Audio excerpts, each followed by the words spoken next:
another minute or two. Good morning, everyone. We're just going to allow another minute or two before we officially start because we see that quite a number of schools are just logging on.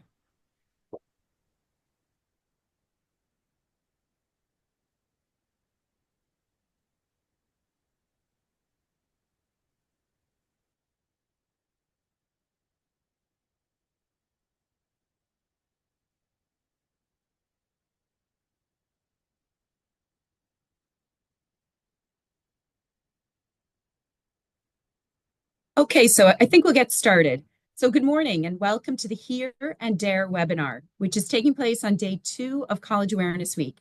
My name is Kathleen O'Toole.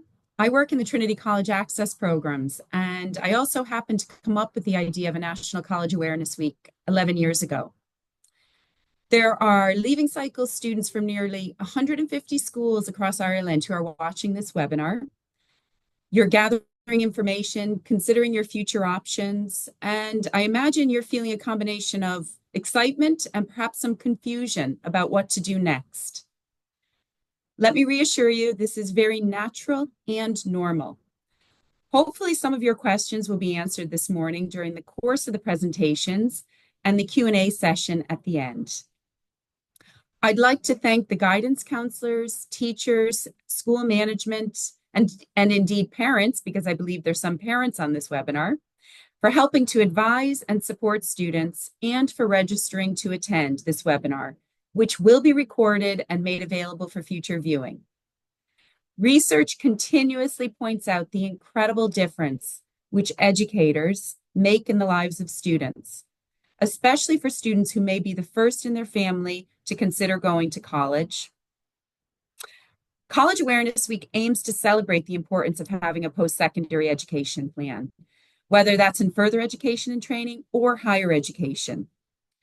We hope that during the course of this week, you'll be able to meet with role models and mentors who can talk about their education experiences, and that you'll walk away with a better understanding of the supports and services that will be available to you when you begin your college course.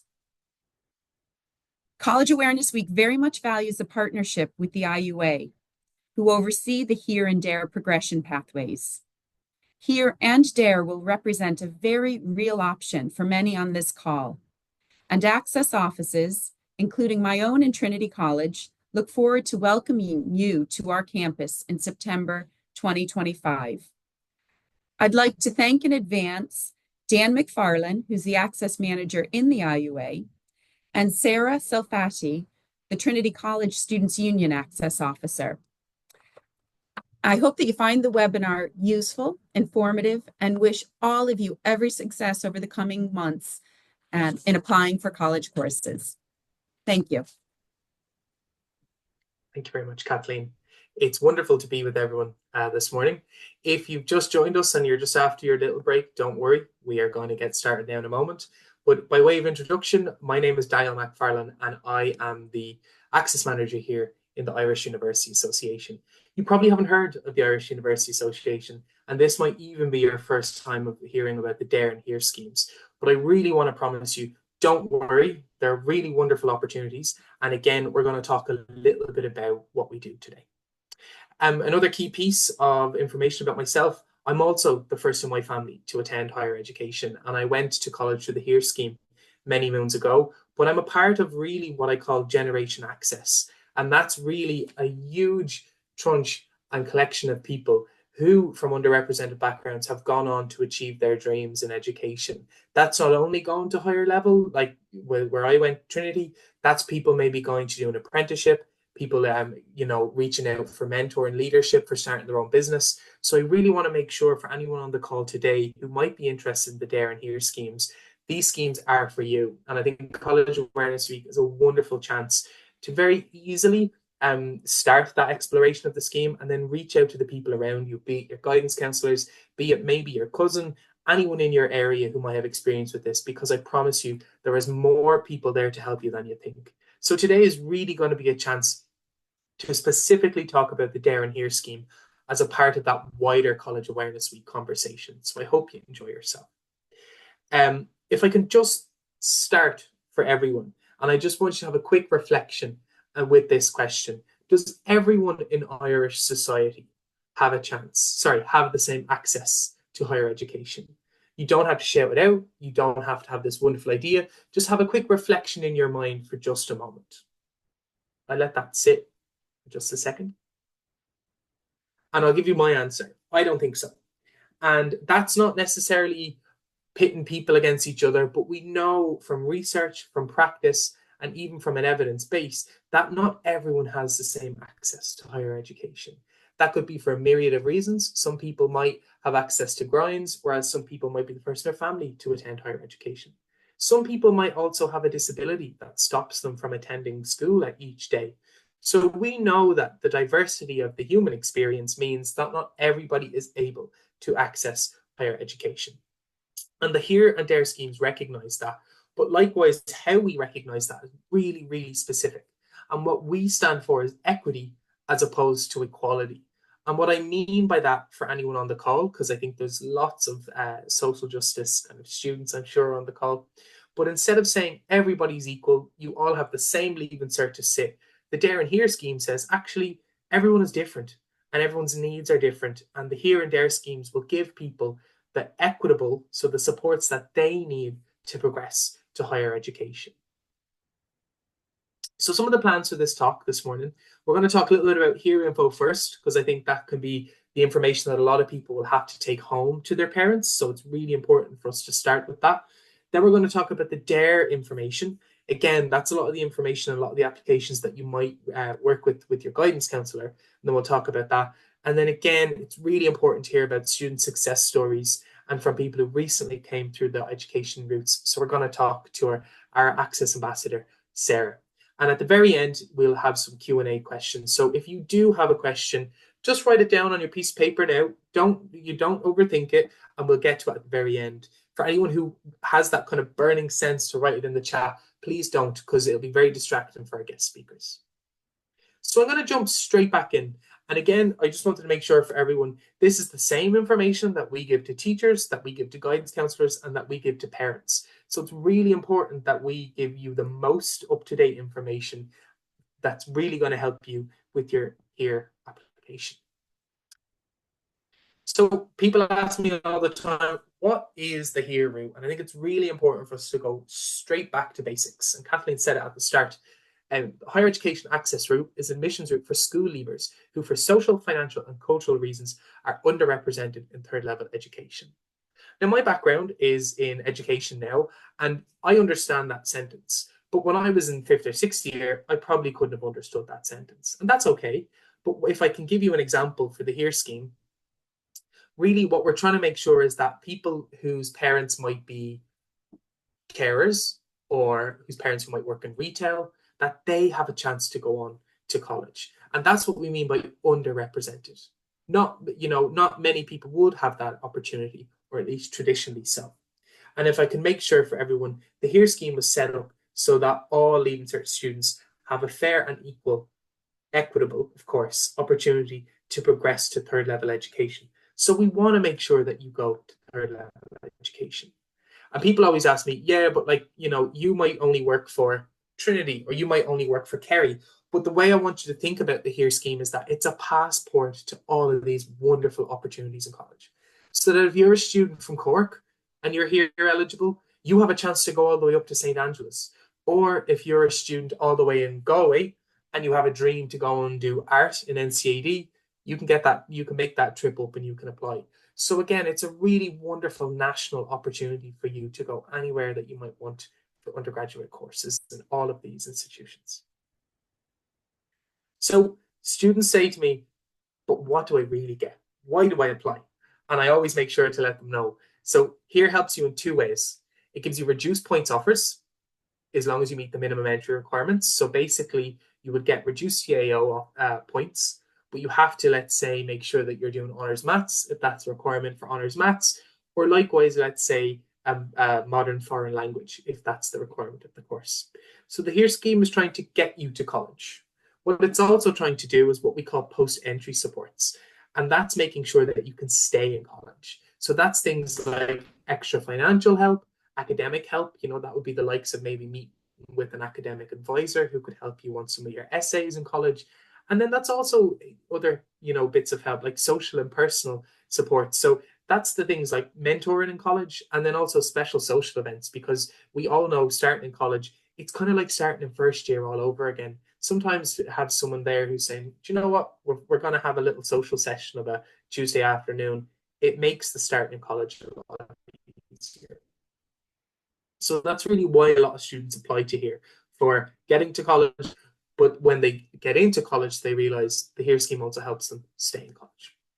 The benefits, again, people always ask us this, and the most, I suppose, baseline example that we can always give is that if the Leaving Cert points for a course is 366, and a HERE eligible applicant can be offered a place with a lower point score of 356.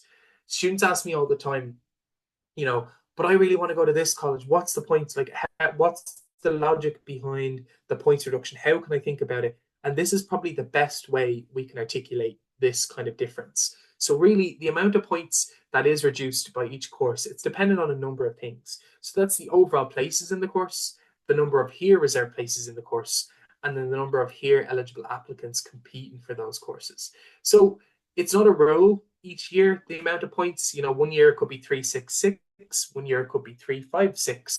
So they're really trends. So they vary year on year.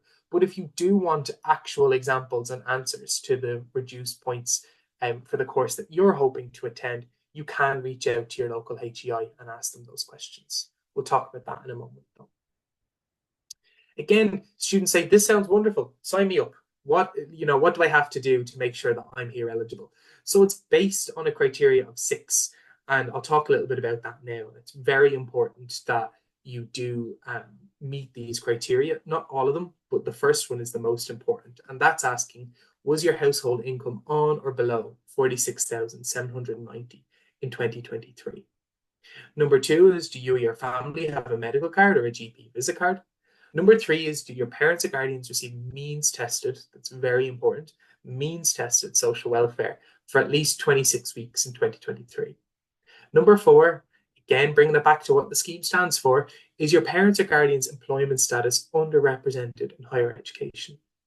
Number 5 is if you've attended a DESH school for 5 years. And number 6 is if you live in an area of concentrated disadvantage.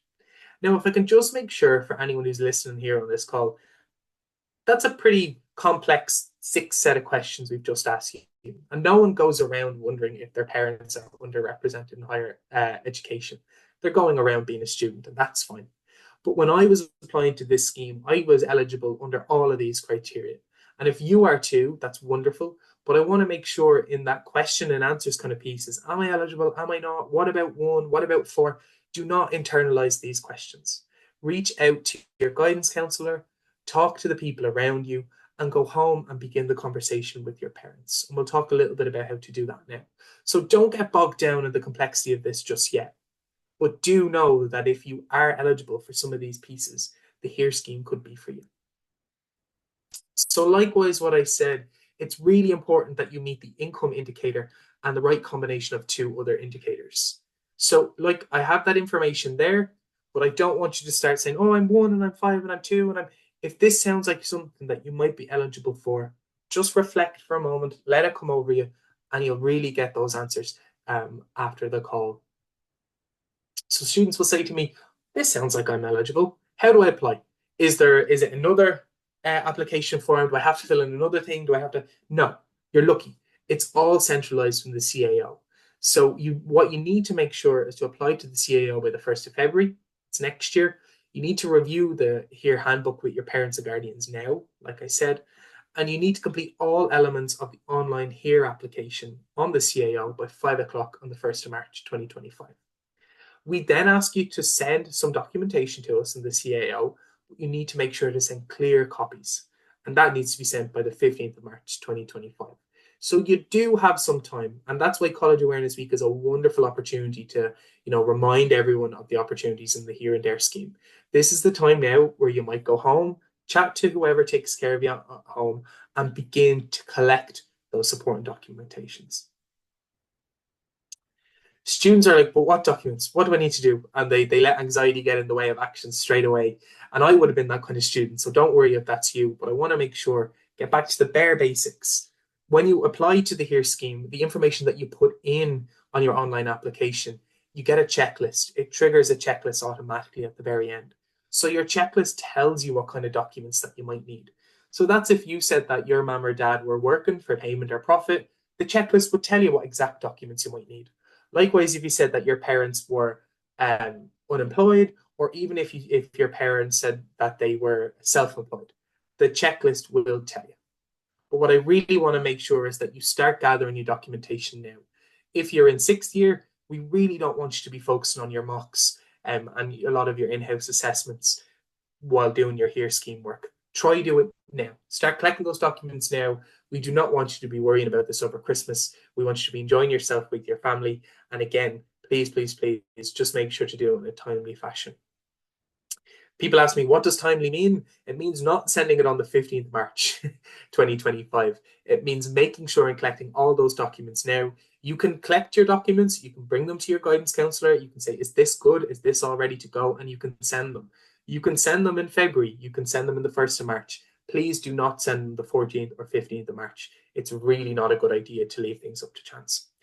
Likewise, I know things are when you're, let's say, when you're these days with posting, a lot of the times we know applicants sending a post, a document to the post, the Here or There scheme is probably the first time you've ever done that. So if that is you, just give yourself a little bit more time to learn of that process rather than turning up and learning, like I said, on the 15th of March. Again, how do you know what documents you might need? Really don't be worrying about it. Don't be overthinking it, but you should be starting your CAO application. And then don't leave it too late. Start asking people now, start looking and start reflecting on the documents that you might need. I want to make sure as well, sometimes students just need us to mention the words associated and what we need from the HERE scheme. So you might hear people saying statement of liability. That is, that's one of the documents that we look for. Self-assessment or chapter 4. We'll begin to say things like social welfare form, and then even things like notification of redundancy. If your parents are retired, you could have a retirement lump sum letter, or even if you're in the care of the state, care experienced, a letter from TUSLA would suffice. Don't be overwhelmed by all these titles. I promise you, the HERE booklet is a wonderful resource that has all the examples in there, so don't be worrying about that. What I do want you to worry about, though, is that the most common reason for ineligible applicants last year was that they sent the wrong revenue document. That means that they sent it for the wrong year. They could have sent it for, they could have sent it for 2023 when only this year are we asking for 2023. So make sure that you get that right. Don't do that on your own. Print your document out. Talk to your mom or dad, your parent or guardian, even your guidance counsellor. They can check and they can make sure. Because once you make that mistake, there was no way for us to rectify that. Some really helpful tips that I want to make sure, and I know Sarah, at the end of the talk, we're going to talk about her experience, but even from my own experience, both as a student applying to the scheme and now as the person who manages the schemes, look at the handbook carefully. We work with experts in literacy, experts in media, and the handbook is designed to be the most simple, basic, and easy to know easy to know directions for applying to the HERE schemes. So bring that home, give it to your mom and dad or whoever takes care of you. Let them look at it. Let them tease it over. You might like tech, you might want to do it. There's wonderful e-resources of that, but if they like the tangible handbook, let them have it. Likewise, your guidance counselor will have copies of that handbook too. So again, it's a really, really good resource for you. Please don't rush your online application to the HERE scheme. Your school is really, really wonderful in knowing that to give you your name's Hannah and actually you go by Hannah O'Reilly, but on the school you're registered as Hannah Dawn or something like that. The HERE scheme does not know that about you. And because it's a national scheme, so don't rush your online application. Make sure to fill in everything that you can, be as clear as you can, and please make sure to do it on a device that's compatible with the application. So try not fill it in on your phone. If you need to come into school to do it, your guidance counselor will help you, or even your year head. I know of a lot of schools would do HERE application, I suppose, sessions where students might log in together and all in the classroom, let's say even at lunchtime, they might fill in the information. So it's really important that you do that. Likewise, when we said about parental occupation, it's really, really important that you give an accurate description. And if I can give an example, if your mom or dad might work in retail, let's say on the shop floor, that's where my dad worked for a while, he worked in Tesco's, I would say that he worked in retail. I would make sure to not say that he was a retail manager. So it's really important that we make sure and give the most basic information with that. If you really don't know, because that's quite a difficult question, ask your guidance counselor. Go back and reflect on that. You can also ask Access Office, and I'll show you how to do that in a moment. But just make sure, do not jump to conclusions with this one. I said it before, and I really want to say it again. Request your support and documentation early. You might be employed yourself in a part-time job and you might be on the revenue app, but your parents might not be. So you need to make sure to request that documentation now, really, and begin that process because we don't want people, worrying about this in the new year or even worrying about it a week before applying to the HERE scheme. Please also, I know in the age of screenshots, we all kind of screenshot and go, but I really want to make sure to everyone, when we're assessing your HERE application, please send good quality copies. And what I mean by that is I'm not looking for it on, really fancy paper. I'm looking that we can actually see the numbers that are on the assessment and the words. So we don't necessarily live in an age now when everyone has printers at home. So what I'd say to you is chat to your guidance counselor or your year head. You could probably print those documents out in school, but just make sure that they're clear documents because we need to make sure to see them. And please support all documents that we've requested. Don't leave it up to chance that, the HERE scheme understands that the revenue is actually having a very difficult time securing my document. We need to make sure that you submit what we've asked for because we can't go on down and say, oh, don't worry, Connor sent it on. We're sure it's somewhere because we don't have the facility to do that. And likewise, just make sure to look at that really, really good piece. Submit the correct documents. You've got that checklist, that really wonderful function on CAO. So submit the correct revenue documents that we ask for. You also keep proof of postage. You don't have to pay for registered post or anything like that so that you track where it is, but please do keep proof of postage. That's literally just a little form that says it was sent at X amount of time from the local post office and it's completely for free. And please, please, please keep to the deadlines. If I could also say something, and this really would have been my experience too, and I didn't really do it when I was applying to the HERE scheme, share what the HERE scheme is with your parents or guardians, whoever's at home. I started the conversation in a very strange way, and I just said, how much money did you make? HERE wants to know. And that's not actually what's going on. What's going on is that a really wonderful opportunity that thousands of students apply to each year is giving me the chance to apply to this scheme, but this is what we need to provide to avail of these supports. So it's a really, really confidential scheme. It's not the local college looking at how much money is in your mom or dad's bank account or your guardian's bank account. It really is a secure way to avail of these opportunities. But don't do what I did and go home while your mom or dad or whoever takes care of you was making the dinner. And I said, how much money did you really make? Because I want to know. So just make sure with those sensitive conversations that you talk about the whole benefits of the scheme and what the scheme stands for. And likewise, you don't have to carry that worry on your shoulders. Bring the handbook with you. So really, that's the HERE scheme in a nutshell. And that's just maybe the first time you've heard about it. Maybe it's not. But what I would stress for you to do is just begin the conversation now with your guidance counsellor and whoever's at home. And then likewise, I'll show you at the very end of the talk how to reach out to your local access office because they will have information specifically about the supports they provide. And then likewise with points reduction and the amount of places on different courses that they might have. So that's the HERE scheme. The sister scheme to this is the DARE scheme, and that's the Disability Access Route to Education. So we'll jump into this again. So the Disability Access Route to Education is a third level admission scheme for school leavers whose disability have had a negative effect on their negative impact on their second level education. So just like the HERE scheme, the DARE scheme offers reduced points places to school leavers who, as a result of having a disability, have experienced additional educational challenges in second level. So again, that's making sure that a student who might have dyslexia, dyscalculia, significant ongoing illness, you could have epilepsy, you could be blind, you could have hard of hearing, and it's making sure that that experience in secondary school doesn't hinder your opportunities to progress to college. So really, students say, but should I apply? And I say to students, if your disability has had a negative impact on your education performance at school, and then that you may not be able to meet the points for your preferred course due to the impact of your disability. And again, you have to be under 23 as of the 1st of January 2025. So if this sounds like something that applies to you, I think sit back and listen up. And really, we're going to highlight some of the opportunities and how you might apply for the DARE scheme. So disabilities that are eligible, for consideration. This is the long list here. And I think sometimes students get overwhelmed by the intensity of this long list. And I don't want you to feel that. But what I want you to know at least is that there is representation there. And something that's quite interesting as well is significant ongoing illness.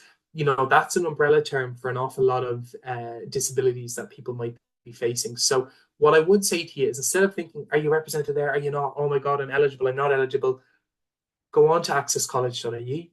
You will see the full breakdown. And if you're still confused, you can reach out to scheme experts. But even today, if you're someone who is blind, you're vision impaired, you have ADD, ADHD, dyslexia, mental health condition, you're represented, and we want to make sure to help you if you've had a negative impact in second level. So some of the questions that we like to ask students to reflect upon is your educational impact. So has your disability impacted on a combination of the following? And again, almost like the HERE scheme, people don't go around thinking these things. Sometimes they do, but I know likewise as a student, you're just living day to day as well, trying to get your homework done, trying to do CAW, trying to do, your pantos or even your extracurricular stuff in school. So if this is the first time that you've thought about these things, that's okay, but I'm going to go through them now anyhow. So have you received interventions or supports in school? Do you have a reader? Do you have an SNA? Do you have your own exam center? How's it impacted on your attendance? Have you had to leave school due to, chronic illness or chronic pain? Or have you had to leave every day to go see a physiotherapist, or every Wednesday, or what have you? Has it really affected your school experience and your well-being? Were you not able to participate in fifth year because of this experience?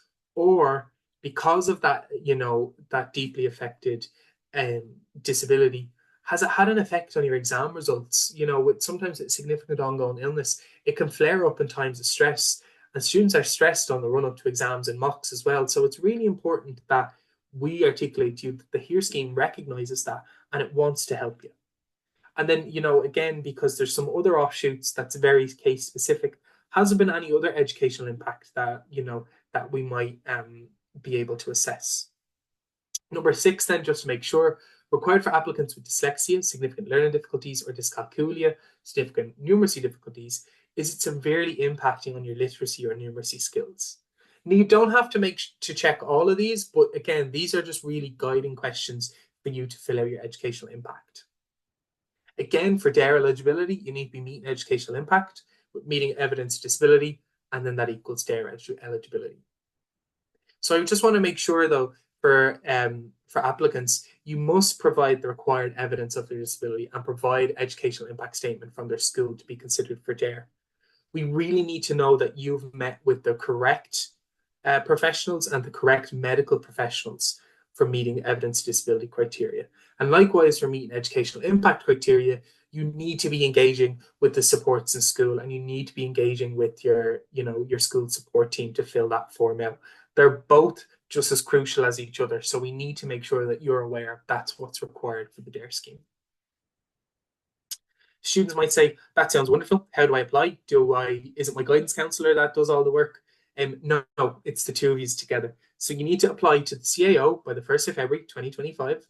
You need to review your DARE handbook. Like I said, go home now, start looking at it with your parents, guardians, and you need to complete Section A of the online supplementary information form called SIF, and apply for DARE by answering yes to question 1 by 5 o'clock on the 1st of March 2025.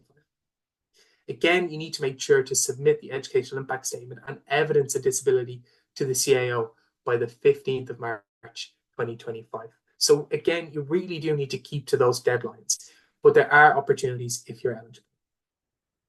Again, I just want to make sure for everyone with the HERE scheme and the DARE scheme, I left this at the very end of the slides because the HERE scheme, and it's not the SUSI grant. Students can be quite overwhelmed with the work and the offerings of the HERE scheme, but SUSI are the people who give you money for going to college, and we are not the same. It's just really important for everyone. So what I want to make sure with applying to the Here and There schemes is, if I can just let everyone know, do not be overwhelmed. Do reach out to your colleges. You can go onto accesscollege.ie.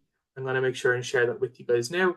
Um, and you can literally reach out. I want to just share my screen and show you how to look for that information.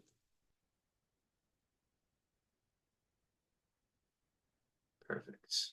So if you're an applicant and you're sitting at home and you're wondering, oh God, how do I find this information? How do I reach out to this local college? I'm going to share my screen for everyone now here today. So this is what Access College looks like. You would click in here. I'm going to click the Here scheme, participating colleges, and all this information is below. So, like I said, these colleges, if you think about all of the information and all of the opportunities for students across the country, these are filled with Dare Scheme and Here Scheme professionals, and they want to help you. And that's everything from giving them a call on the phone, chatting them through your application, to maybe even emailing them and ask them very specific questions of, oh, I'm a student from Kerry. Do you have specific accommodation in your college? Or I'm a student from Dublin and I'm coming all the way down to, let's say, Mary I in Limerick. What do you do for students? So again, it's about you start reaching out and start asking those questions. Just give me a moment. I'm just going to share my screen again with everyone. Wonderful. Perfect. So that's really the chatting through of applying to the Here and the Dare schemes. But what I really want to make sure for the next few minutes is to hand it over to our student leader, Sarah. And Sarah's going to talk a little bit about her experience of applying to the schemes and what it means to her, and then hopefully sharing some information that she's that she's gained along the way. Sarah, over to you. Hi, everyone. So, yes, as you've heard, my name is Sarah. I'm a TAP ambassador and the current access officer for the Students' Union. I'm in my final year of law in Trinity College Dublin, and I'm just going to talk to you, I guess, about my experience applying to the HERE scheme, as that is how I entered into university. And then about I guess, the benefits that it has given me, aside from just like the points reduction, just the whole thing of like what it actually does for you when you're in college and the supports. So basically, I was in my leaving cert year. I started off in 2019, graduating in 2020. And during that year, I was facing the risk of homelessness, which added like a lot of pressure and stress to the whole leaving cert. But what happened was that through some research that myself and my mom did, we found out about this thing called the HERE scheme. And what me and my mom did was that we started contacting each and every college that I was very interested in applying. We started talking to the coordinator of the HERE program, or whoever was kind of like had a good idea about like what the actual application process is like and what it actually does for students. And through that, we actually met Dan. Dan was actually he was involved in the Trinity Access program that year when I was applying. And he started talking to us about like the application process, what it actually does for you, that it's not just points, that it actually does a lot more to that, like once you enter into college, and how to actually meet like make sure you're actually filling out everything correct. And so at the end of at the end of the summer, I was fully accepted onto the HERE program. Unfortunately, because we couldn't sort out my like housing situation, I did have to take out a year in college out of college. But through that, I was able to volunteer in a vaccination center, see what I actually liked or not liked. And then I applied for college the next year and got into law. And what I would say about that, if you are if you are in that kind of precarious situation, that at the time that I applied, my HERE status carried on for an extra year. So basically the year you apply, if you get accepted on, if you don't go to college straight away, you don't actually have to reapply for the HERE scheme. It carries on through. So I then got on to the HERE scheme. I got into college. I got into law in Trinity and I started studying. But what I will say is that don't obsess over like universities, like look at what actually suits you, your course, your needs, and like what you're interested in, because colleges, they change, but your course is what you're going to study and what you're interested in. I got on to study law. So through that, I started off at the pre-uni, which is like a pre-orientation program that the training access program I'm just going to call it TAP, that TAP provides at the start, just to kind of get you used. So I was one of the first in my family to go to university. So it was quite intimidating, and that kind of slides you in because they give you different talks about what you're going to be facing when you go into university and different supports that are available. They talk about like the disability service, they talk about the student writing center, they talk about the students union in the university and what supports they give, and they basically break things down. And then they also talk about the different scholarships that you can apply to. So through that, in TAP, I was able to get this scholarship called the Pathways to Law Scholarship that is open to all law students that enter in through the HERE scheme. But I was also able to find out about the 1916 bursary, and that was a thing that I applied to. And it's for students who face like disadvantage, socioeconomical disadvantage in their life, and you apply for them. You meet like different like criteria, you apply, you answer a few questions, and if they're like, yes, the student like really needs it, they give it to you. I got it for my first year in university, and it was an amazing like bursary. I definitely like recommend students, if you go on to university, applying for it, because it's an amazing bursary. But what I'm just trying to say with that is that here and there are, yes, they're your points reduction, but there's so much more than just points reduction. For me, like through the HERE scheme and through my access program, I've been able to build a community. They have the access ambassadors, which are the Trinity access. We go to schools, we do tours through the TAP program. And through that, I've actually made some of my like closest friends that like I met them back when I was in first year, and they're still my friends to this day. So the access programs are not just points reductions. There's so much more to them than that. And I definitely recommend applying to them. But I also definitely recommend getting in contact with the different coordinators of these programs in the universities. They all have their own, I guess, Dan. And for me, it was like my Dan in each university. Dan wasn't the only person I contacted. Dan was the one that I got on phone calls with, but I did reach out and email different like universities. At the time in sixth year, I was more interested in medicine. So I contacted RCSI, which they like have a really good med program. I contacted Trinity, I contacted UCD. I also contacted Cork and Galway. So like I would definitely say is like just reach out. They're not scary. They're there to help you out, talk to you, and they can make like your life a lot easier. Because for me, it meant I knew me and my mom, because my mom was also contacting them. It meant that when we were like applying, we knew exactly what we needed to do and what to provide, what information to give. And it made the process a lot easier than never having contacted them. So yeah, that's my story. Yeah, thank you, Sarah. Thank you.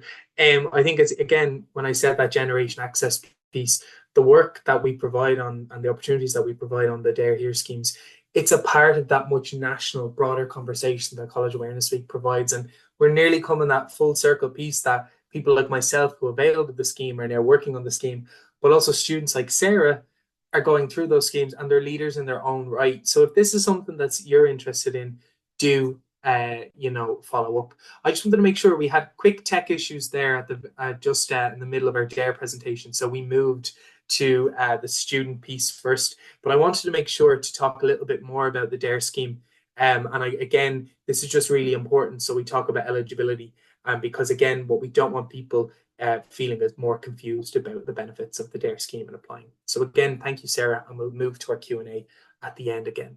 So again, just to make sure the benefits are applying to the DARE scheme, likewise the HERE scheme, if your HERE points are 366, a DARE applicant could be offered lower points. So something, let's say, along the lines of 356. But you do have to meet your entry requirements to be considered again. And likewise with the HERE scheme, that's really dependent on the number of places, the number of reserved places, and the number of DARE eligible applicants also applying for those places too. If I can make sure, we also said, you can also get orientation programs with learning support, assistive technology, and even library support. So just like the HERE scheme, you do have to make sure that the DARE scheme isn't about getting you to college, it's also about keeping you in college too.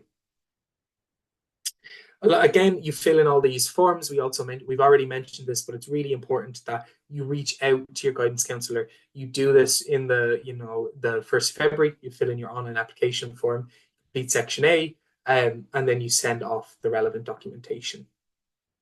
I just want to make sure for people, because it's always really important to stress this. So section A is applicant information, and it's completed by you online by 5 o'clock on the 1st of March.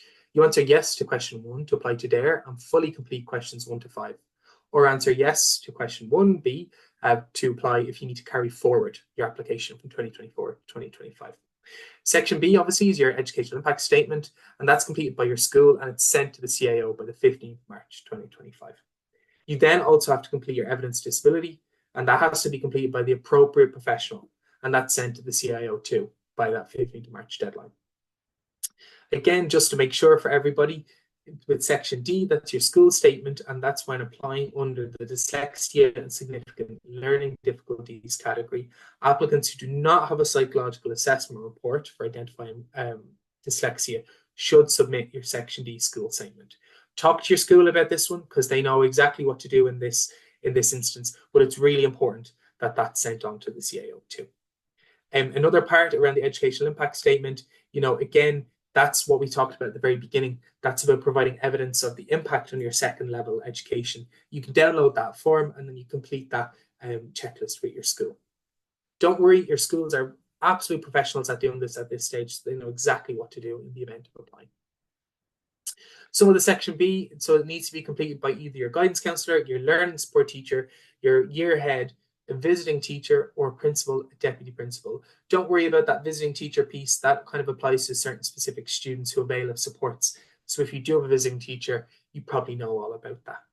But again, to make sure everyone, the form must be signed and stamped by the school principal or deputy principal, and it needs to be sent to the CAO by the 15th of March. Some of the pieces there, because it's really important for us to say, so providing verification of your disability, and that helps for your 3rd level supports. So, that's your evidence of disability. You need to complete that section C evidence disability form for 2025, and it needs to be completed, signed and stamped by the appropriate professional. And again, you need to make sure that you're going to the right professional for verifying that. I won't talk about all of them, but what I will say is go to accesscollege.ie. There's a really helpful table there that gives you a breakdown of the disability you're presenting with and the evidence that goes along with it. So for applicants with dyslexia, significant learning difficulties, or dyscalculia, significant numeracy difficulties, you're asked to provide a full psychological assessment of any age completed by an appropriate qualified psychologist instead of section C, evidence disability form. And then when applying under the dyslexia, significant literacy difficulties category, applicants who do not have a psychological assessment report identifying dyslexia should submit section D. So it's really important that we say that. Again, with GP verification, your GP may be in a position to complete section C evidence of disability if they have the appropriate information on file from your consultant or your specialist.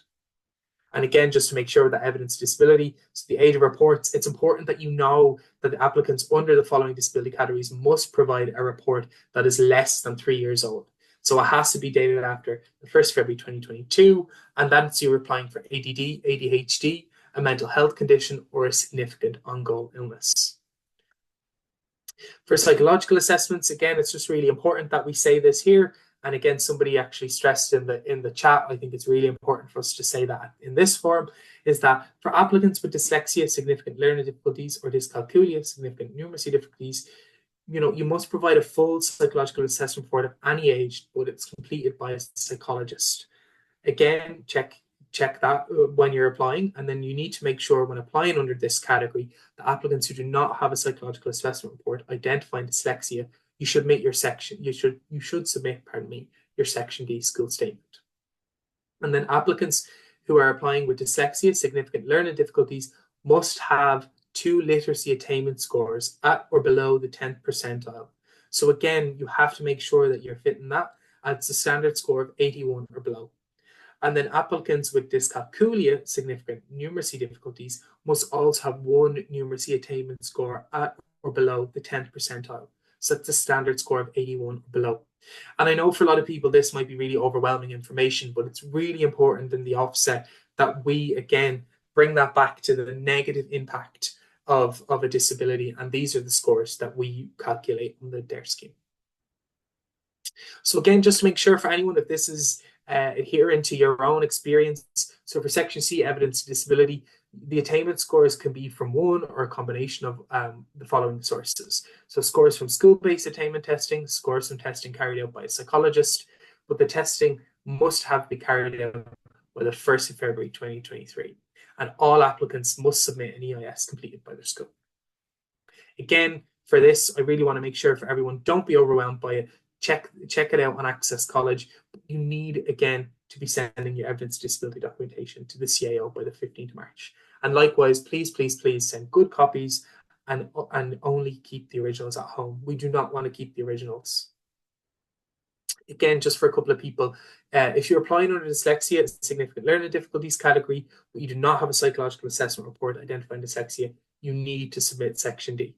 And it needs to be signed and stamped by the special education needs, that's your SEN teacher, and then countersigned by the principal. And again, or deputy, sorry. And again, you send it off on the 15th of March. Some helpful tips, and I really want to make sure that we give you this. Look at the handbook carefully. Go on to Access College. I know we've kind of spoken about an awful lot of the information in a broad stroke sense, but it probably applies to a lot of people on the call now. So we really want to make sure that you're getting that information. Select yes to question 1 on the SIF form before the 5 p.m. on the 1st of March, and ensure that you speak to your teacher early about your educational impact statement. Most schools have this information on file, but you do need to make sure to be respectful of your teacher's time and get them to acquire this early rather than later. So then again, if you need to request your support and documentation, go home, talk to your parents or guardian. They will be able to reach out to, the relevant people, and you should be doing this now rather than later.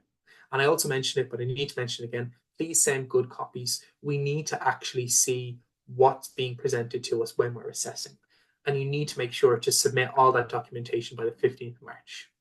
Keep your proof of postage, like I said, and please, please, please keep to those deadlines. Common mistakes that happen with DARE eligibility year on year, where the Section C form, so your evidence of disability form, is completed by the GP, but the required copy of report by the professional confirming diagnosis is not provided. So we might have a yes, everything's grand for John or Aoife or whoever's application from the GP, but we don't have the source document. So we need to make sure to have the source document. People apply year on year with the reports out of date, which is actually really disappointing because we need to make sure that you have your report in date. Again, reports not confirming diagnosis of condition by consultant. So your consultant wasn't clear about exactly what you are diagnosed with. And then the incorrect professional complete in Section C form or your evidence disability report. We need to make sure that the correct professional is the person saying that you're presenting with a disability. So look back on Access College and they'll tell you exactly who you need to be going by. Now, again, test details are missing. So an example is the name of the test, the date or who conducted the test. They're not there on your form, so make sure to check that. And then likewise, forgetting to complete question 1 on the supplementary information form by 5 o'clock on the 1st of March. Don't be overwhelmed by this. Take it step by step, but it's really important that you do these steps correctly because it really could hinder your application to the DARE scheme. Again, I just want to make sure DARE is not your SUSI grant. The SUSI are the people responsible for giving you money, and that is not the DARE scheme.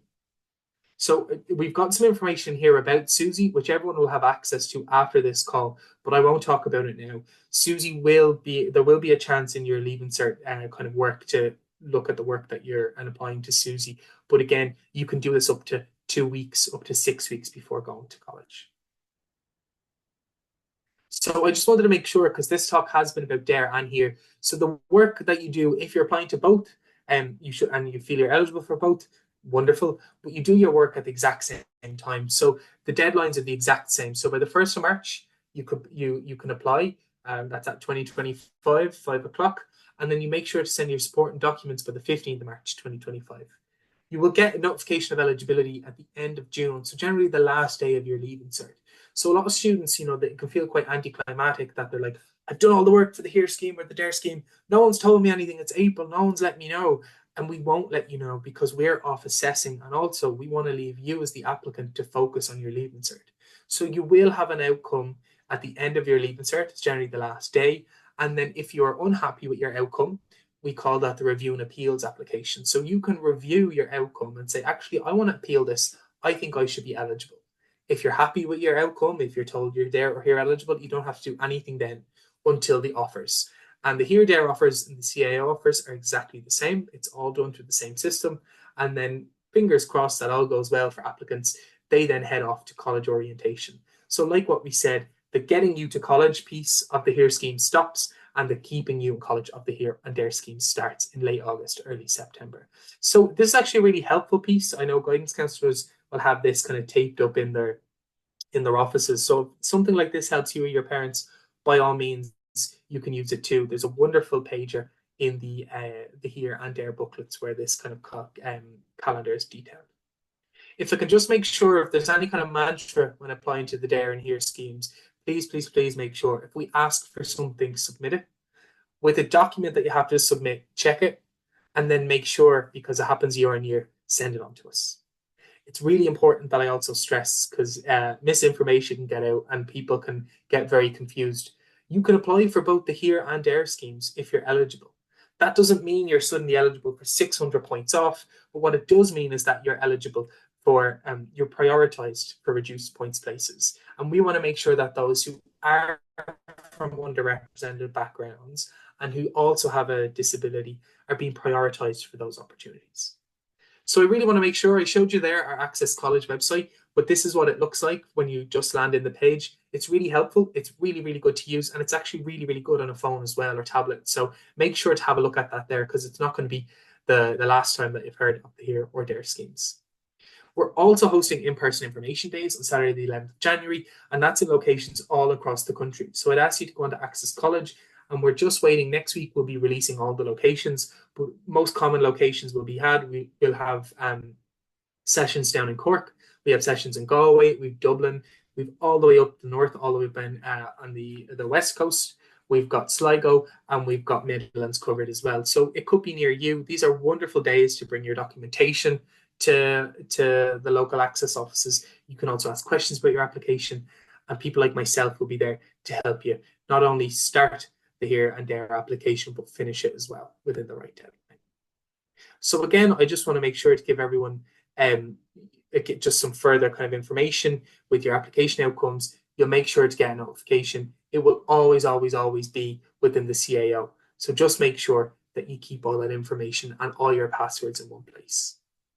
So for some next steps, likewise for the DARE and HERE stuff, chat to your guidance counsellor, go home, have these conversations and begin to collect all the information that you need. Reach out to your local disability and access office because they want to make sure to help you. We jumped the gun there, but that was some of the key bits around applying to the HERE and DARE scheme when we had a quick technological glitch. But if I can just make sure and say thank you very much to everyone who's joining us. We've got about 6 minutes left, so what we might do is go on to some Q&A. I'll reshare my screen and we can focus on that section too. So if we have any questions, please feel free to put it into the chat. What I might do is I might ask Sarah one question. Sarah, what would be the one thing that you would say to a Leaving Cert student now considering making a HERE and DARE application? One, I suppose, piece of wisdom that would have made your application much easier. I think start early for sure. Just because especially the mailing out of the documents can get kind of hectic if you leave it until like the week or two before. I would give it like 3 weeks or even a month. I know that's like a lot, but it's it's better to be like safe about it than to be like panicking at the last minute and trying to make sure they like get it before the deadline. I would definitely say that. And just apply. I think don't go, oh, I'm not sure.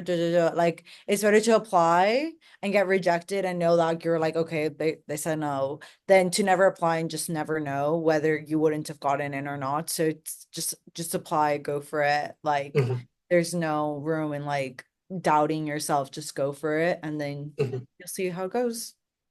Yeah, and I'd really stress with that application piece. Um, I want to make sure with that just apply. I think even that's a really wonderful ethos to start the application, but just make sure it's a mindful application as well. If you're unaware if you're eligible or not, please reach out to your local access offices, your disability offices, your guidance counselors. They can tell you. If you're kind of confused about if you're eligible, that's okay. Sometimes it can be very complex. What we want to make sure is that that complexity is answered very early on, particularly around the DARE scheme with the likes of providing the relevant documentation. We see every single year that applicants send in the wrong information. They send in outdated forms. If not, the forms are signed off um, by the wrong professional. So we just want to make sure that everyone understands exactly where they stand. So I was getting some questions here. What's the most points you know have been deducted from the scheme? That's really dependent on that's really dependent on the course. So what I'd ask you to do is reach out to the college and ask them of the course that the applicant that you're working with hopes to attend. So we've got time for one more Q&A. Some people are asking us, will they have access to this afterwards? Don't worry, if you've signed up to this information event, we are going to send you on the full recording afterwards, so you won't have to um, chase up anyone. And then someone asked me for the final question there, the in-person application days, what is the process for this? Do the HEIs just let you know what is happening on site? Exactly. So if you go on to our Access College website, we will have a sign-up section where people will be able to literally people will be able to go up, see what's happening in their local area, and then you will apply for a registration of interest. That's just to make sure that we send you, the applicant, the correct information for applying and kind of and making sure that you can turn up in the right direction. Got about 3 minutes left, and I wonder if I could just hand it over to Kathleen maybe to close us out, because it's been a really wonderful session together. Kathleen. Thanks, Dan. Thanks, Sarah. And thanks to everybody who's listening to the webinar. And there's not much left to say other than offer a bit of hope and a bit of optimism. So there's a lot of people on this call. Some of you will be here and DARE eligible, and that will help expedite, your way into college and the supports that you receive there. But for all of the remainder of the students, I would like to reassure you, there's absolutely, if going to further education and training or going to university is something that you aspire to do, there's definitely a course out there that will suit you. There's great choice. So spend time going to the open days, reading through the course catalogs, talking to current college students. And those are the best ways that you can kind of form a decision to find a course that suits you most of all. Not that suits your parents or your guidance counselors, but that suits you. And then what I would like you to remember when you do arrive at your colleges in September of next year, it can be fairly daunting and intimidating leaving behind your secondary school communities that you've become so used to. But rest assured that there's loads of supports and services. So seek those out. And if you have any questions when you do arrive on campus, find people that will help you, because they do exist, and that it will make your college experience much more beneficial. And definitely get involved, a bit like what Sarah did. Get involved with clubs and societies, because that will clinch it for you. So look, you've had loads of information. Our time is just about to end. It's been a pleasure to be part of your classrooms today, and wishing you all the best of luck in the coming months. Thank you very much, everybody. It was great to be with you. Thank you.